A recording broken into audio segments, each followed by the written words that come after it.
Hello warriors, welcome back to our series about the active shooter. Today we are going to talk about some complications that may occur. I don't have my second hand now. Maybe I haven't hit behind the wall, but I need to hit behind a trash can or some desk. Does it complicate things? Does it make easier for me? Well, you need to watch this to survive active shooter, so keep watching.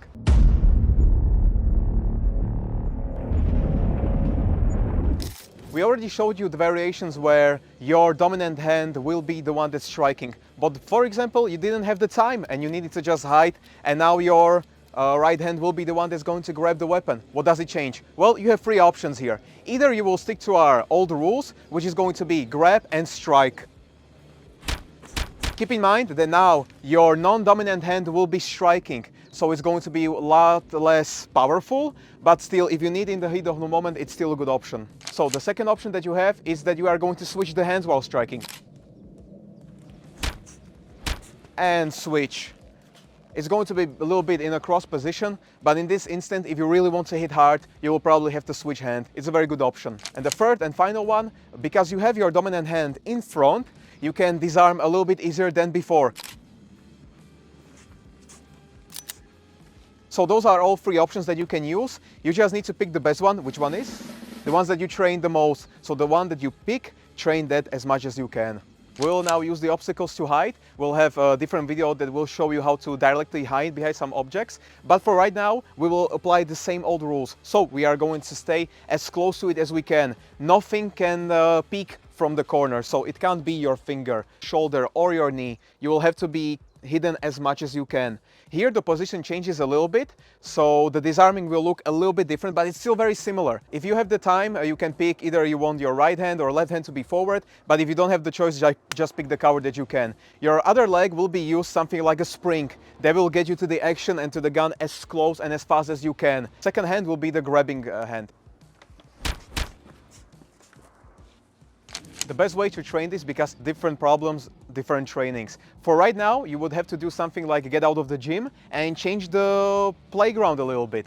The best way that you can probably choose is maybe some big house that you can use for active shooter, or maybe something like this, the paintball playing ground or airsoft playground. It doesn't really matter, but the more choices that you have, the different objects you are hiding behind, the more variables for you in the training. The correct way to train it will be something like, okay, I'm going to hide somewhere in the house or in the building, and we will have active shooter, which will try and find me. The active shooter right now shouldn't be tacticizing too much, because he still just wants to kill the whole house, but he shouldn't just run through the house to make it very easy for me. What he should do is be semi-realistic. He will be there, and if he sees some part of me showing him, for example my knee, or he sees my shoulder, he will point it out, okay, I see your shoulder. You just need to train how to hide correctly first, and then how to jump for the weapon.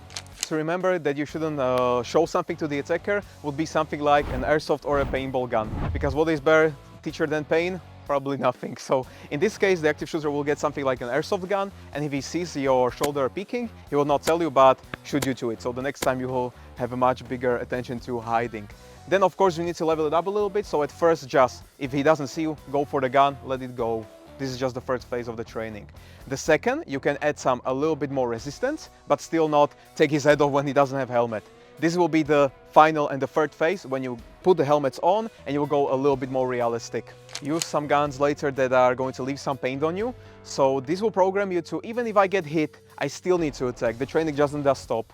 This is not martial arts, this is not Aikido. We still continue even after we are hit. So we are going to continue fighting, and once we finish him on the ground or just beat him completely, then we will count, okay, I'm hit here, here, and now I need to solve it. Still haven't even touched the subjects of it's dark, I'm hurt, there's screamings, I'm injured. Those are all the things that you need to add to the training, so you will not be surprised in real life, but you have to go slowly about it. Slowly but surely add hardness to the training. We only not speak about it, we train it like this. So now we're going to leave you a little bit of a clip how we actually train.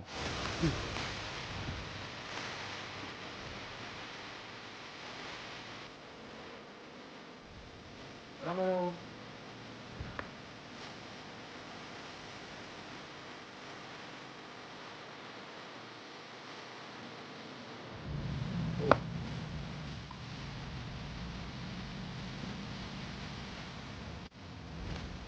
Ja sam mogu umarao, tak?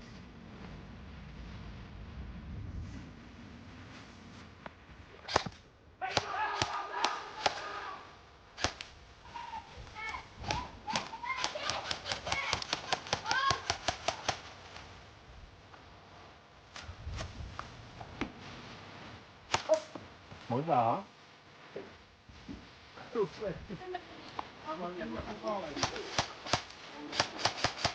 For you, now it's up to you to share this content with as many people as you can. For maybe some people that can get into a situation like an active shooter. We are talking students in schools, policemen, or some social workers, or some hospital workers as well. They can all get into this situation and they need to know how to train properly. If you agree with us, leave a like on this video, of course, and subscribe to the channel because we will give you more videos about the active shooter very soon. That's all for now, and we'll see you next time. Bye.